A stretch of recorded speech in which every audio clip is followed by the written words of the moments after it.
मंच पर आसे परम पूज्य बाबा देवदेवी महाराज के चरणों में मेरा कोटि कोटि प्रणाम। जय गुरुदेव। उपस्थित सभी सत्संगी गुरु भाई बहन और गांव से आए समस्त धर्म प्रेमी सबको सादर से प्रेम जय गुरुदेव। अभी अभी आपने ध्यान के माध्यम से उस मालिक को याद किया, परमपिता परमात्मा को याद किया जो सबके सृजनहार हैं, जो सबको पैदा करने वाले हैं। बस संतमत में केवल इतना ही समझा जाता है कि मैं कौन हूँ, मरने के बाद कहाँ जाऊँगा।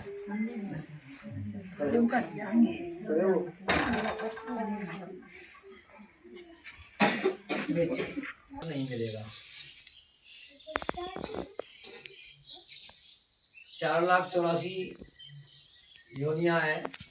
4,84,00,000 योनियों में केवल मनुष्य योनि सर्वश्रेष्ठ है, क्योंकि इसमें बुद्धि और विवेक है, समझने सोचने की क्षमता है इसके अंदर। और वो मनुष्य शरीर हमको आपको मिला हुआ है। अगर इस मनुष्य शरीर की अहमियत को समझ लिया तो कुछ काम अपना बन सकता है। सत्संग की कोई था नहीं है और ये काम गुरुओं का है। बिना गुरु के किसी भी क्षेत्र में कोई कुछ भी नहीं जान सकता। यहाँ भौतिक जगत के लिए भी गुरु की जरूरत है और आध्यात्मिक जगत के लिए भी गुरु की जरूरत है। दुनिया की चीजें भी किसी न किसी गुरु के माध्यम से समझ में आती हैं और अध्यात्म केवल सतगुरु के द्वारा ही समझ में आता है। और कोई हमें समझा ही नहीं सकता। और सतगुरु बड़े भाग से मिलते हैं। जब जन्मों के पुण्य फल उदय होते हैं तब सतगुरु की प्राप्ति होती है। और मेरा मानना ये है कि इतने लोगों को सतगुरु मिला हुआ है, तो क्यों ना हम इसी जीवन में अपना काम बनाएं।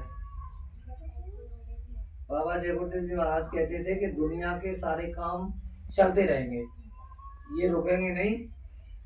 चाहे कोई आए चाहे कोई जाए, सबके काम चलते हैं, किसी का कोई काम रुकता नहीं है। लेकिन हमारा असली काम क्या है? हमको यहाँ क्यों भेजा गया, ये मनुष्य शरीर क्यों मिला? तो वो तो काम केवल और केवल एक ही काम है कि हम कौन है, कहाँ से आए हैं, मरने के बाद कहाँ जाएंगे, इस चीज को समझना चाहिए। जिसका जन्म हुआ है उसकी मृत्यु निश्चित है, चाहे कोई भी हो। सबको एक न एक दिन इस संसार को छोड़कर जाना ही है। तो जिस काम के लिए कौल वचन इकरार वादा किया था कि हम तुम्हारा सांस सांस पर जाकर के भजन करेंगे, तो उसमें तो बड़ी गाफिली हो रही है। सांस सांस का वायदा है और भजन बंदगी बाबा जय गुरुदेव ने बताया कि कम से कम तुम इतना तो कर ही लो कि 24 घंटे में 1 घंटे निकाल लो। 23 घंटे दुनिया का काम करो, 1 घंटे अपने आत्म कल्याण के लिए भजन करो। अगर ये किया तो ये मानव जीवन इसी जन्म में ही सार्थक हो सकता है, और नहीं तो फिर 84 में गया, क्योंकि कर्म के आधार पर है। गुरुओं का कहना है कि नाम से जुड़ने वाली जीवात्मा नरक में नहीं जाती। लेकिन नानक जी का तो उदाहरण आया है, नानक जाए अंगूठा बोरा और सब जीवों का किया निबेड़ा। नानक जी के एक भक्त ने उनकी बात नहीं मानी, गलत रास्ते पर चला गया तो नरक मिला उसको। लेकिन गुरु फिर भी उस भक्त के लिए कितनी परवाह की, कितनी चिंता की उन्होंने कि उनको नरक में जाना पड़ा, और उसकी भक्त की वजह से तमाम जीवों का उद्धार और भी किया नानक जी ने। तो ये चीज समझने की है कि वो तो गुरु मेहरबान हो गए यहाँ गुरु महाराज का कहना है कि मेरे कदमों से कदम मिलाकर चलोगे तो ठीक, नहीं मेरे पास पीछे मुड़ मोड़ कर देखने को टाइम नहीं है। तो फिर फर्क आ गया, समय के हिसाब से ये फर्क आया कि नानक जी ने उधर अपने जीव को निकाल लिया, गलती से भूल बस एक जीव नरक में चला गया तो उन्होंने निकाल लिया। लेकिन इनका क्या कहना है कि मेरे कदमों से कदम मिलाकर चलोगे तो ठीक, नहीं मेरे पास पीछे मुख मोड़कर देखने को समय नहीं है। तो फिर गुरु भक्ति गुरु आदेश का पालन होता है, और गुरु कह रहे हैं कि तुम कदमों से कदम मिलाकर चलो। तो कदमों से कदम मिलाने का मतलब है कि उनके साथ कदमों से कदम चलकर नहीं मिलाना है। कदमों से कदम मिलाने का मतलब है कि जो उन्होंने कहा है उस बात को सुनो और समझो, अमल में लाओ और चल पड़ो। तो सबसे अच्छी बात क्या कही है बाबा जी? सबसे अच्छी बात है, मूल बात उनकी कि मेरे पास आने वाला बच्चा पहले अपना खेती, दुकान, दफ्तर, मजदूरी, नौकरी ईमानदारी मेहनत से करो, शाम को घर लौटो, बाल बच्चों की देखभाल, माँ बाप की सेवा, आए गए का यथाशक्ति सत्कार, फिर सोने के समय में से समय निकाल करके अपनी आत्मा के कल्याण के लिए, मुक्ति और मोक्ष के लिए भजन करना चाहिए। अगर भजन किया तो धीरे धीरे सारी व्यवस्थाएं बन जाएंगी, भौतिक जगत की भी और धार्मिक जगत की भी और अध्यात्म जगत की भी। और भजन नहीं किया, अब बहुत से प्रेमी ऐसे भी होंगे जिनको जैसे नामदान नहीं मिला है, तो फिर उन्होंने क्या रास्ता बताया है? उन्होंने बताया है कि जय गुरुदेव नाम समय का जगाया हुआ, सिद्ध किया हुआ नाम है, तुम्हें भटकने की आवश्यकता नहीं है, कहीं भी जाने की भी आवश्यकता नहीं है।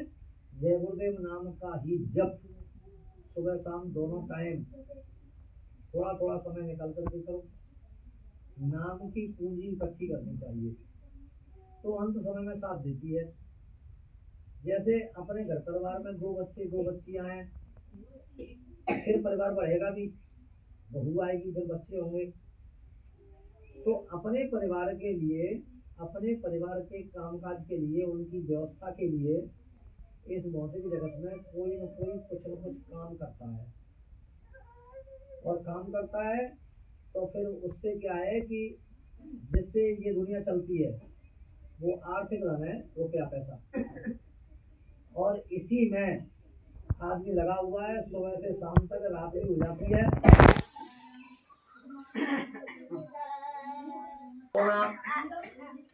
अपनी जगह पर। लेकिन जो कौल वचन इकरार वादा किया है वो अपनी जगह पर। अगर ये नहीं किया तो धोखा हो रहा है सीधा सीधा। जो त्रिलोकी का स्वामी है, 3 लोक का मालिक है, जिसे ईश्वर और भगवान कहते हैं, जब दिव्यांग खुलेगी, इसी मनुष्य मंदिर में गुरु का सहारा लेकर साधन भजन करने वाले लोगों की दिव्यांग कहते हैं, अज्ञान चक्षु, तीसरा नेत्र, शिव नेत्र, ये जब किसी का खुलता है तब उसे पता चलता है कि मैं अभी तक कहाँ था और मुझे करना क्या चाहिए, मैं कर क्या रहा हूँ। तो बाबा जी ये कह रहे हैं कि तुमको दुनिया का काम भी मैं अपनी तरफ से बिगाड़ना नहीं चाहता, तुम्हारा ये भी चलता रहे और धीरे धीरे करके मतलब वो भी चलता रहे। तो दुनिया का धन भी कमाओ ईमानदारी मेहनत के साथ, और सुबह शाम दोनों टाइम समय निकाल करके उस पूंजी को इकट्ठा करो जो अंत समय में काम आती है। गुरु महाराज के ऐसे तमाम उदाहरण हैं कि जिन प्रेमियों ने साधन भजन अपना ठीक से सुबह शाम किया, बना नहीं बना वो बात अलग है, लेकिन किया है, तो उसके बदले में भी तमाम जीवात्मा और रूहों की संभाल उन्होंने की है। इसके प्रमाण है, भारत देश के अंदर तो करोड़ों प्रमाण है, लेकिन अपने जिले के भी प्रमाण है। तो प्रेमी भाई बहनों, ये परिचय उन्होंने दिया कि वो कहते हैं कि दुख संकट मुसीबत परेशानी की घड़ी में तुम याद करोगे तो मैं मिलूंगा और तुम्हारी बात करूंगा। तो अंत समय में सांस सांस पर जप करने के लिए बोला है, लेकिन फिर भी यादगार बनी रहे तब भी उन्होंने तमाम तरह के परिचय दिए हैं। जब भौतिक जगत के परिचय दिए हैं तो अध्यात्म में भी वो अपना परिचय देंगे, इसलिए हमें सुबह शाम दोनों टाइम चाहिए कि नित्य नियम से सुमरन ध्यान भजन, जिनके पास नामदान की क्रिया है वो उस क्रिया से करें, और जिनके पास नामदान नहीं है तो कोई बात नहीं। जय गुरुदेव नाम समय का जगाया हुआ सिद्ध किया हुआ नाम है। इस नाम की पहले परीक्षा करें, और जब परीक्षा में ये नाम अपना परिचय दे दे तो फिर इस नाम को अपना सहारा बना लें। दुनिया के तमाम लोगों के, करोड़ों करोड़ों लोगों के करोड़ों करोड़ों काम बनते हुए हमने से हम देखे हैं। तुम्हारा भी काम बनेगा। समय थोड़ा लग सकता है लेकिन किसी का काम बिगड़ेगा नहीं। और मृत्यु और जीवन ये परमात्मा के हाथ में है। प्रारब्ध कर्मों के अनुसार ये शरीर मिलता है, क्योंकि कर्म होते हैं 3, क्रियमाण, प्रारब्ध और संचित। क्रियमाण कर्म उसको कहते हैं जो हम वर्तमान में कर रहे हैं, और जो पिछला जन्म किसी भी योनि में हो उसका जो मूल फल है, जैसे जन्मान जन्मों के जो कर्म इकट्ठे हो जाते हैं उनमें से मूल निकाला जाता है, मूल से प्रारब्ध बनता है। जैसे हम बाजार में गए, गर्मी का टाइम है, 4-5 तरह के फल लिए, मान की तरह 1 किलो फल ले लिए, और 1 किलो फल लिए तो 1 किलो जूस नहीं निकलेगा, कम निकलेगा, है ना। 1/4। तो जूस क्या हुआ? फलों का मूल रस है। ऐसे ही संचित कर्मों का मूल जो आधार है वो है प्रारब्ध, और प्रारब्ध कर्मों के अनुसार यहाँ कुछ करने के लिए अधिकार मिलता है भौतिक जगत में। उसको ठीक तरीके से अपने कर्तव्य का पालन करते हुए अगर अपना जीवन सुधार लिया तो अंत समय में गुरु की दया निश्चित है। गुरु की दया का सहारा न मिला तो ये मानव जीवन निरर्थक चला जाएगा। मनुष्य शरीर की बड़ी कीमत है। वेद शास्त्र भी इसका बखान करते हैं। इधर महापुरुषों ने भी जगह जगह कहा है कि इस शरीर से तुम नेक काम कर लो, अच्छे काम कर लो तो ठीक रहेगा, नहीं ये शरीर बेकार चला जाएगा। यहाँ कवि ने कहा है कि हाथी के दांतों के खिलौना बने भांति भांत, बागन की खाल तपस्वी के मन भाई है, सावर की खाल को बानर से पाई लो, गैड़न की खाल राजा राम ने सुहाई है, सिंह की खाल को ओढ़ते हैं योगी जति, शेरी की खाल थोड़ा पानी भर लाई है, कहत कब दया राम प्रभु के भजन बिना, या मानुष की देह कछु काम नहीं आई है। इसलिए प्रेमी भाई बहनों, जब ये शरीर से बाल्यावस्था से लेकर के युवा अवस्था, तरुण अवस्था, उसके बाद वृद्धावस्था, चारों अवस्था निकल जाने के बाद इस शरीर की मृत्यु हो जाती है। किसी के कर्म अच्छे नहीं होते हैं।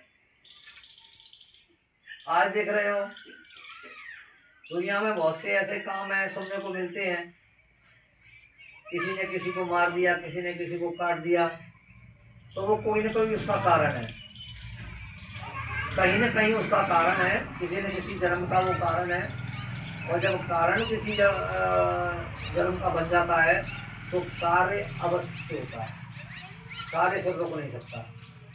अब वहाँ हम लोग सोचते हैं कि ये हमारे साथ अच्छा नहीं हुआ, गुरु महाराज ने दया नहीं की, गुरु महाराज ने कृपा नहीं की, हम तो ऐसे महापुरुष से जुड़े हुए थे, उनका ऐसा नाम, उनका वैसा नाम। तो किसी भी धर्म और किसी भी मजहब में ये कुछ चीजें ऐसी हैं जिनके ऊपर केवल विचार करना चाहिए, और जो लोग विचार करते हैं वो दुखी नहीं होते हैं।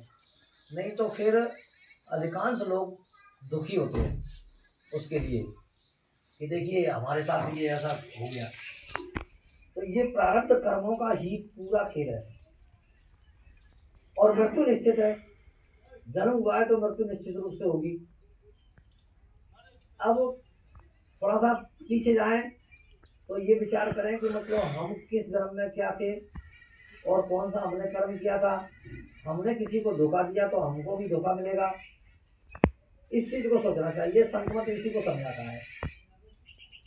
जब सत्संग ठीक से समझ में आने लगता है तो इन चीजों के ऊपर सत्संगी का काबू हो जाता है, अधिकार हो जाता है समझ में आने के कारण। और समझ में नहीं आता है तो फिर दुनियादार की तरह वो चिल्लाता जाता है, और समझ जाता है तो फिर ये सोचता है कि चलो गुरु महाराज की जैसी मौज, उस परमपिता परमात्मा की जैसी मौज जिस आधार से रखेगा उस आधार से रहेंगे। ये कारण कोई एक जन्म का नहीं, जन्मान जन्मों का ये कारण है, इसीलिए कार्य होता है। तो उसमें अपने को ही सोच समझकर धैर्य और शांति धारण करना चाहिए। आगे चल के बहुत उथल पुथल मसलेबाजी है, इसलिए मैं ये आपको बातें बताना चाह रहा हूँ कि आगे समय आ रहा है उसमें तमाम तरह की उथल पुथल होंगी। तो दुनिया के बीच में रह रहे हैं। गुरु महाराज ने कहा था कि सूखे के साथ गीला भी जल जाता है। घास खेत का इकट्ठा कर लो, आधा सूखा हो आधा गीला हो तो जल जाता है ना भैया, जल जाता है। अच्छे लोगों को ये परेशानी आती है। जो लोग बात मानते नहीं है, खान पान जिनका ठीक नहीं रहता है, खान पान के कारण ही सारी व्यवस्थाएं खराब हो जाती हैं। जैसे मांस खाना, शराब पीना, अंडे मछली का सेवन करना, दुराचार अत्याचार अधर्म फैलाना, नशीली वस्तुओं का सेवन करना। गुरु महाराज हर विषय पर समझाने का प्रयास करते हैं। उन्होंने ऐसी कोई चीज नहीं है जिसको छोड़ दिया हो, हर विषय पर उन्होंने समझाया है। समझाया इसलिए है कि आगे समय खराब आएगा तो इसमें ये ठीक से समझ लेंगे, सोच लेंगे, विचार कर लेंगे और अपने सही रास्ते पर चलना शुरू कर देंगे। तो दुनिया के सारे काम करते हुए, नेक काम करते हुए बुरा काम कोई नहीं करें। बाबा जी चाहते हैं कि मेरा कोई बच्चा गिरी हुई श्रेणी में नहीं देखना चाहते। वो चाहते हैं अच्छे से अच्छे कपड़े पहने, बढ़िया से बढ़िया मकान में रहे, चल सके तो ऐसी कारों में चले। मुझे खुशी होगी कि मेरे गुरु ने, गुरु महाराज,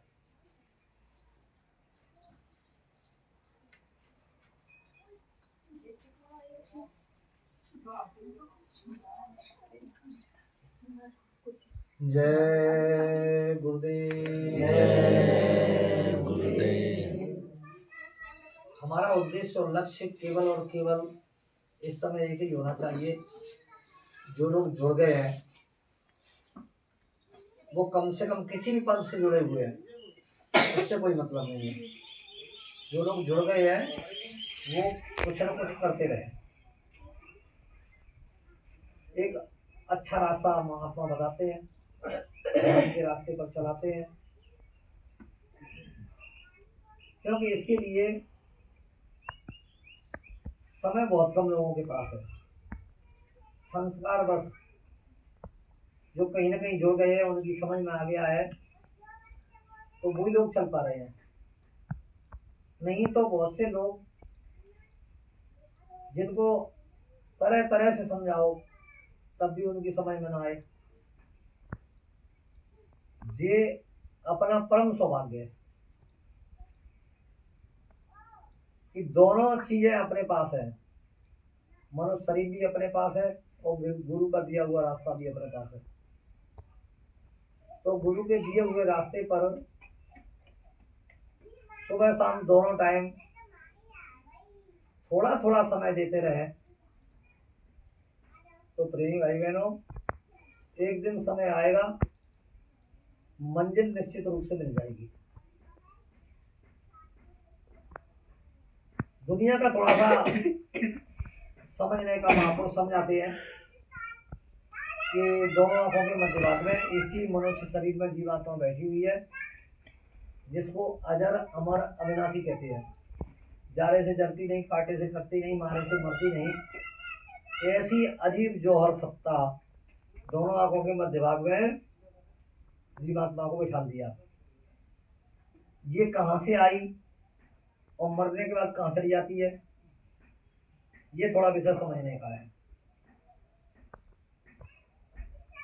जब किसी की मृत्यु होती है तो लोग कहते हैं कि देखो मृत्यु के कगार पर है, इसकी लंबी लंबी सांसें चल रही है। वो जो कहने वाले हैं उनका अनुभव है कि जब किसी की लंबी लंबी सांसें चलती हैं तो मृत्यु उसके निकट है। सांसों की पूंजी पर ही ये मनुष्य भी टिका हुआ है। 24 घंटे में 21,600 सांसें मिलती हैं, जिनको बैठे 12, चले 18, सोबत में 32 और विषय वासना 64। इस तरीके से 1 मिनट में सांसों को खर्च किया जाता है। ये महात्माओं का गणित है, संतों का ये गणित है कि इस तरीके से लोग अपनी सांसों को खर्च करते हैं और 21,600 सांसें खत्म होंगी। जब वो पूंजी धीरे धीरे करके रोज दिन प्रतिदिन खत्म होती जाएगी तो एक दिन मृत्यु तो आनी है।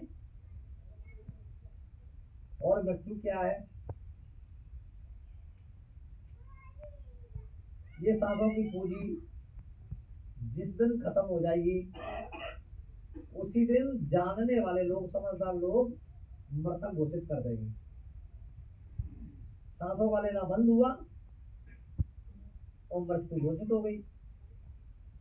बस महात्मा यही समझाते हैं कि मृत्यु के समय पर जब ये क्रिया बनती है तो उससे पहले इसी क्रिया को जीते जी आप बना लो, तो मृत्यु का कोई भय नहीं।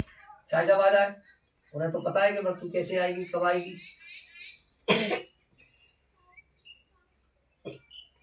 ये जो जीवात्मा बैठी हुई है,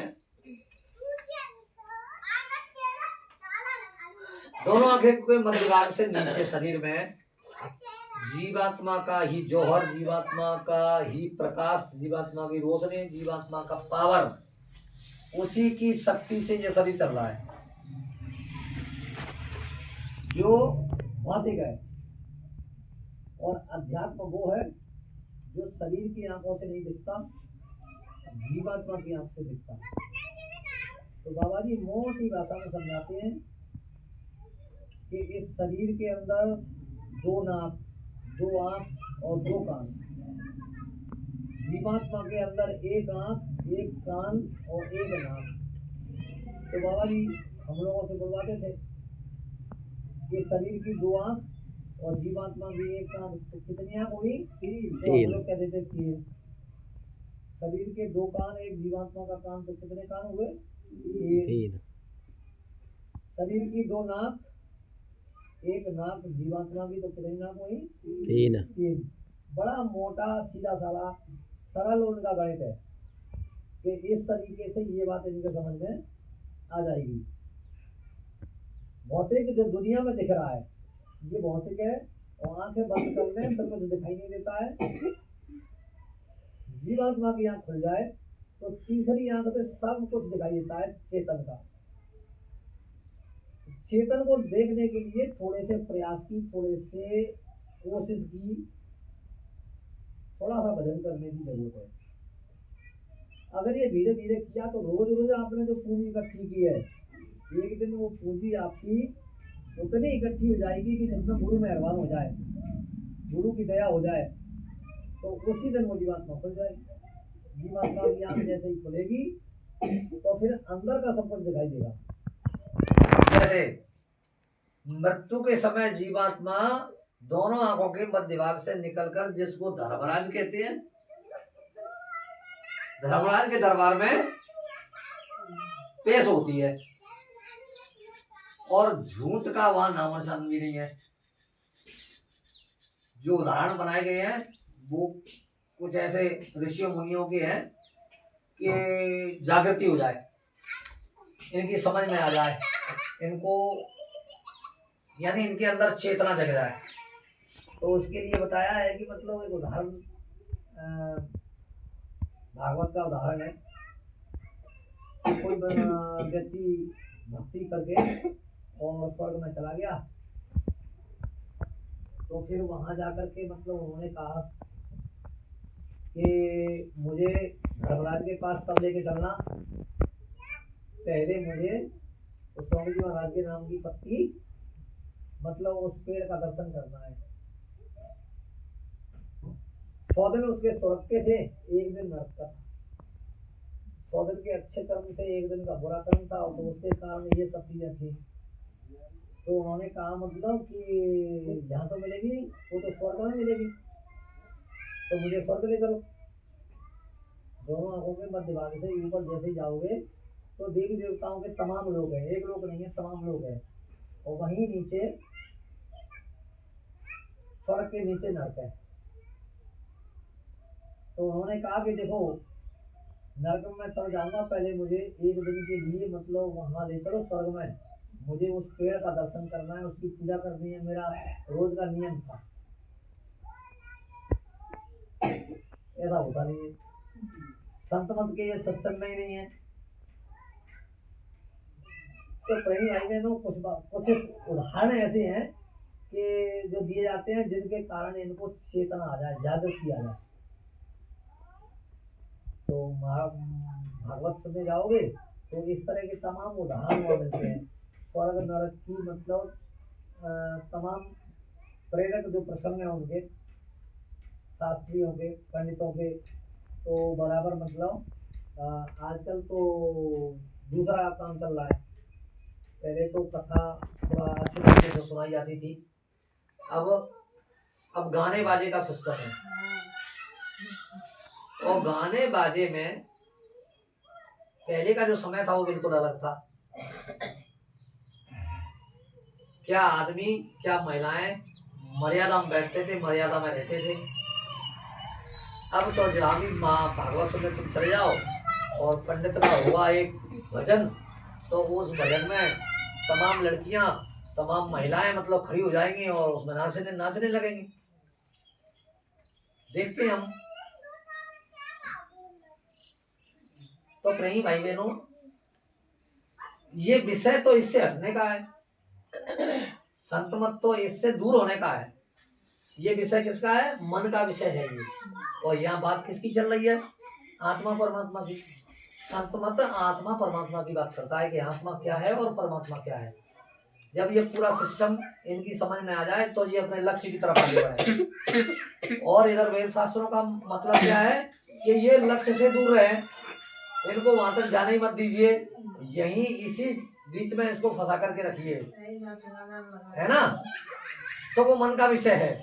मन चाहता है कि मुझे बढ़िया बढ़िया खाना, बढ़िया बढ़िया रहना, बढ़िया बढ़िया पहनना, बढ़िया बढ़िया सब कुछ मिलता रहे, वो उसी में संतुष्ट रहता है।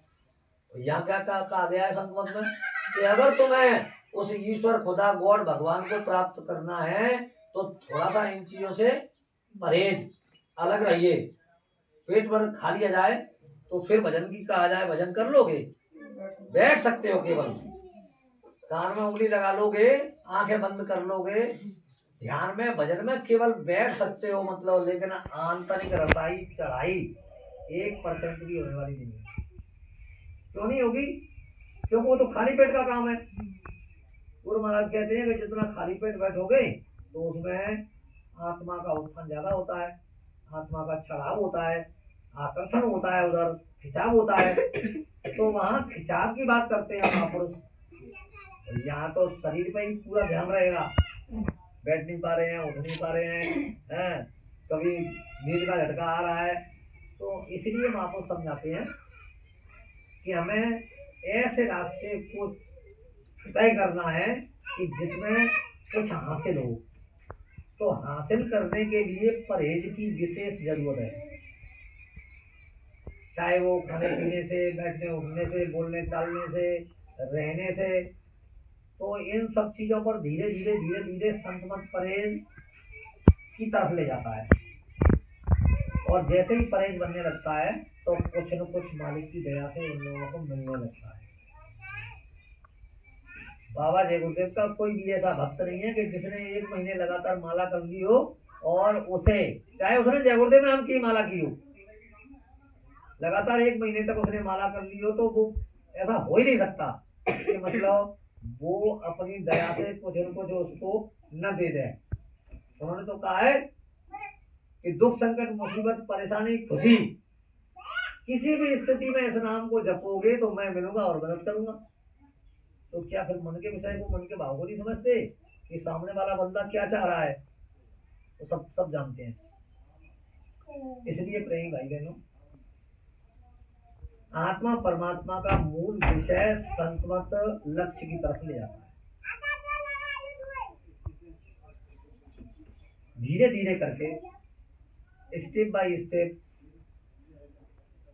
जब संतमत का एक एक कदम समझ में आएगा, जैसे जैसे बात समझ में आती जाएगी वैसे वैसे उसका कदम आगे बढ़ता जाएगा। स्वर्ग को भी देखना है, वैकुंठ को भी देखना है, देवी देवताओं से भी मिलना है, तो ये बड़ी सरल युक्ति है। इससे सरल युक्ति कहीं मिलेगी नहीं। बाबा जी ने कहा है कि तुम्हारा इसी नाम से काम हो जाएगा, थोड़ी सी मेहनत की जरूरत है। तो मृत्यु के समय में जीवात्मा कैसे निकलती है? दोनों आंखों के मध्य भाग से, इस बॉर्डर से जैसे ही जीवात्मा उस पार निकलेगी, सांसों का लेना बंद हो जाएगा। बस सांस तब तक है, तब तक इस बॉर्डर से जीवात्मा की रोशनी, जीवात्मा का तेज, जीवात्मा का प्रकाश इधर नीचे काम कर रहा है, तब तक सारी चीज समझ में आ रही है। और जैसे ही उस तरफ निकलेगी तो वहां मृत्यु है। उसी को छठा चक्र कहते हैं, आज्ञा चक्र कहते हैं, उसी को मृत्यु का स्थान भी कहते हैं। अब किसी आदमी की सहज में मृत्यु हो रही है तो बात अलग है। किसी आदमी के कर्म अच्छे नहीं होते हैं तो बड़ा परेशान हो करके मतलब उसकी मृत्यु होती है ना। और इन चीजों से जोड़ा नहीं जा सकता, क्योंकि खान पान ठीक नहीं है तो आजकल मतलब हार्ट अटैक हो जाता है हाल। अब तो एक अटैक चल गया है जिसमें लोग कहते हैं मतलब कि वो उनका पता ही नहीं चला। वो तो हम तो देख रहे थे मतलब कि थोड़ी देर पहले तो हमारी उनसे बात ही हुई है, तो भैया सामने वाले को क्या हो गया, उसको कहते हैं साइलेंट अटैक, जिसमें पता नहीं चलता, 5-10 मिनट के अंदर आदमी की मृत्यु हो जाती है। तो ये दुनिया है, चलती रहेगी। असली बात तो ये है कि रास्ता मिल गया है, बताने वाला सामने है तो समझ आएगा, बताएगा। लेकिन इस समय आधार केवल जय गुरुदेव नाम का है, और जिसका जो गुरु है तो वो उनसे अपना पूछते रहें और आगे बढ़ते रहें। लेकिन लाभ तभी होगा जब आप बताए हुए रास्ते पर चलोगे नहीं तो कोई लाभ होने वाला है नहीं। चलना जरूरी है। जैसे ही जीवात्मा दोनों आंखों के मध्यभाग से ऊपर निकलेगी, सांसों का लेना बंद, इधर मृत्यु घोषित। शरीर कौन सा था? ये पंचभौतिक शरीर, पृथ्वी जल अग्नि वायु आकाश, इन 5 तत्वों से ये बना शरीर है। मृत्यु के बाद में 5 तत्व इसी में मिल जाते हैं, अपने अपने में विलीन हो जाते हैं। अब जीवात्मा तो उधर गई, लेकिन उसे शरीर चाहिए। बिना शरीर के जीवात्मा नहीं जा सकती। तो पता है वो कौन सा शरीर है? जब किसी भी अवस्था में, चाहे कोई सत्संगी हो, चाहे नहीं हो, चाहे गैर सत्संगी हो, मृत्यु किसी की भी होगी तो जीवात्मा को वहां शरीर चाहिए। बॉर्डर से जैसे ही पार जीवात्मा निकलेगी तो शरीर की आवश्यकता है। न उसे पकड़ने में दिक्कत होती, न उसे छोड़ने में दिक्कत होती। हाल पकड़ती है, हाल छोड़ देती है, पलों का काम है। सेकंड में पकड़ लेती है शरीर को, सेकंड में छोड़ देती है। अभ्यास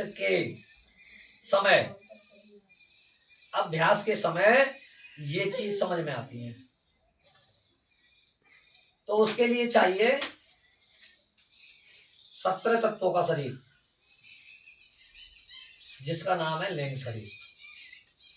ये स्थूल शरीर 5 तत्वों का था, पृथ्वी जल अग्नि वायु आकाश। ये 17 तत्वों का शरीर है।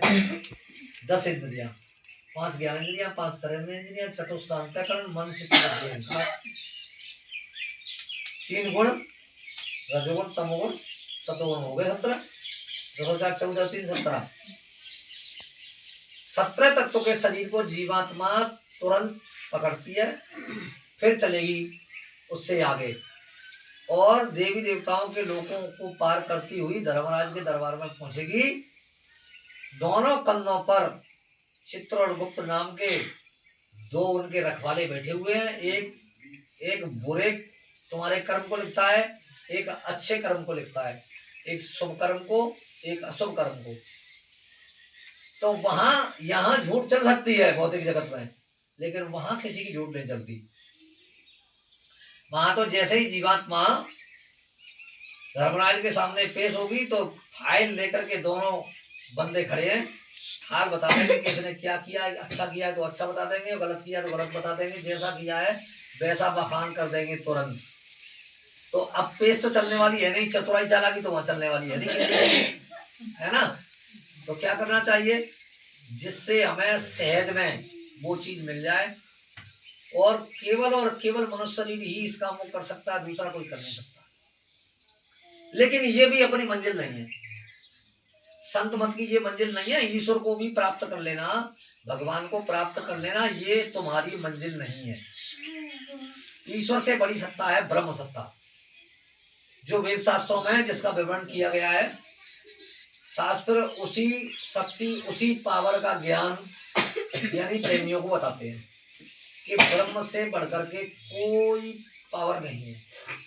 नेति नेति का उदाहरण भी वहां दे दिया गया है पंडितों के द्वारा, शास्त्रियों के द्वारा। लेकिन महात्माओं का गणित दूसरा है। उन्होंने कहा है कि वो कहते तो हैं लेकिन पता नहीं है उन्हें, समझते तो हैं, जानते नहीं है। ब्रह्म से बड़ा तो पारब्रह्म है।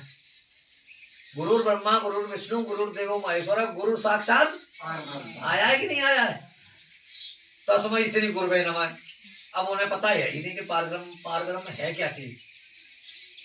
ये ज्ञान उनको प्राप्त नहीं हो सकता, क्योंकि ये तो सदगुरु से प्राप्त होता है, संतों से मिलता है ये ज्ञान। अब अगर पारब्रह्म के दरवाजे तक जाना है तो फिर क्या चाहिए, जीवात्मा 17 तत्वों के खोल को छोड़ देगी और उसे 9 तत्वों का खोल चाहिए, तब वो ब्रह्म का दर्शन करेगी। 9 तत्वों का खोल है शब्द स्पर्श रूप रसगंध और चतुष्ट अंतःकरण, मन चित्त बुद्धि अहंकार। ये 9 तत्वों का खोल ईश्वर के दरबार से जैसे ही पार करेगी तो फट से इस शरीर को छोड़ेगी और 17 तत्वों के शरीर को छोड़ देगी और 9 तत्वों के शरीर को, जिसको कहते हैं सूक्ष्म शरीर, उस शरीर को हासिल करेगी।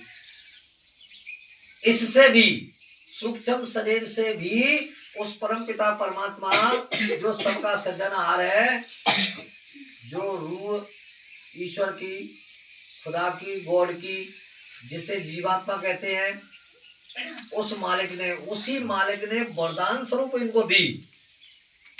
और वरदान स्वरूप प्राप्त करने के बाद ईश्वर ने अपना पूरा अधिकार इस पर जमा लिया। अब जो दक्षिणा में जिसने दिया था, जिससे दान में दिया था, भक्ति के बल पर ईश्वर ने अच्छी तपस्या करके और वरदान स्वरूप जीवात्मा को ले लिया। अब ये जीवात्मा उसी जो अधिकारी है, 3 लोक का मालिक है, उसी के अधिकार क्षेत्र में और इधर फंस गई। तो निकालेगा कौन, जिसने तुम्हें इधर भेजा था, जिसने वरदान स्वरूप दिया था, वो स्वयं निकालने के लिए आते हैं। उसके लिए 4थे शरीर की आवश्यकता है, वो है कारण शरीर। जब कारण शरीर से, लेकिन ये नहीं है 5 तत्व, पृथ्वी जल अग्नि वायु आकाश, वो है शब्द स्पर्श रूप रसगंध। इन 5 तत्वों से बना शरीर है वो। जीवात्मा तुरंत उसे पकड़ती है और सूक्ष्म शरीर को छोड़ देती है। पहले जाकर के जिस मानसिक गंगा की बात करते हैं ना कि गोवर्धन में मानसिक गंगा, चलो मानसिक गंगा मंगाएंगे, वो वहां जब चौथा शरीर धारण करती है जीवात्मा, तब वहां बह रही है मानसरोवर गंगा। उस मानसरोवर गंगा में जब जीवात्मा स्नान कर लेती है तो फिर न पुरुष रहती है न स्त्री रहती है, फिर वो शब्द रूप हो जाती है, वो मालिक रूप हो जाती है और सतपुरुष के दरबार में उसकी पेशी हो जाती है। और उसके स्वागत के लिए उसकी क्या कहते हैं यहाँ, भाई कोई बड़ा अधिकारी आता है, किसी के यहाँ बड़ा नेता आता है तो उसका स्वागत नहीं किया जाता है, उसको भी खूब वर्षा की जाती है, उनके ऊपर बड़े बड़े हार डाले जाते हैं। लेकिन वहाँ के धनी जो उस क्षेत्र में, उस दायरे में, उस लोक में रह रहे हैं, वो इस आत्मा का सम्मान करते हैं। जब स्थूल शरीर से निकलकर लिंग शरीर में जाएगी तब भी उसका भव्य स्वागत होगा, और लिंग शरीर से निकलकर सूक्ष्म शरीर में जाएगी तो उन लोगों में वहां के रहने वाले भी भव्य स्वागत करते हैं। तो फिर कारण शरीर से जब मालिक के देश में जाएगी तो फिर उसका कितना स्वागत होगा। ये गुरु जो इधर समझा रहा है, इधर बता रहा है, प्रेमी भाई बहनों, ये खुद तुम्हारे स्वागत के लिए खड़े हुए हैं। दो जगह, एक जगह नहीं, दो जगह, दोनों आंखों के मध्य भाग में जहाँ जीवात्मा बैठी हुई है। आज्ञा चक्र को जैसे ही पार करोगे तो गुरु के चरण कमल है, वहाँ गुरु पूरी तैयारी में, आपके स्वागत की पूरी तैयारी में खड़ा हुआ है कि मेरा बच्चा कोई आए तो सही इधर, तब मैं बताऊं उसे मतलब स्वागत कहते हैं इसको है। उसने कभी ऐसा स्वागत देखा ही नहीं, यहाँ दुनिया के अंदर ऐसा स्वागत है ही नहीं। ऐसे भव्य स्वागत वहाँ होते हैं उस जीवात्मा के। तो ऐसे स्वागत के लिए बताइए कितने लोग यहाँ मतलब चैन की, सुकून की जिंदगी जी रहे हैं। तुम लोगों में से किसी को कोई परेशानी नहीं, किसी को कोई कठिनाई नहीं है, जीवन बहुत बढ़िया चल रहा है। मेरा मानना तो ये है कि ये परेशानी का देश है, इसमें कोई खुश है ही नहीं, कोई सुखी है ही नहीं। अगर तुम लोग हो तो बहुत अच्छी बात है। नहीं, आप मुझे बताइए, आप क्या इस दुख के देश में हम आप जीवन यापन कर रहे हैं, और जहाँ कितने हर्ष का विषय जो पढ़ाई गई, जो बताया गया, वो कितने हर्ष का विषय, कितनी खुशी का विषय है। ऐसे स्वागत के लिए, ऐसे सम्मान के लिए क्या आप लोगों को जरूरत नहीं है? भाई जरूरत है तो थोड़ी सी मेहनत, अगर जरूरत है तो थोड़ी सी मेहनत, दुनिया के काम करो खूब।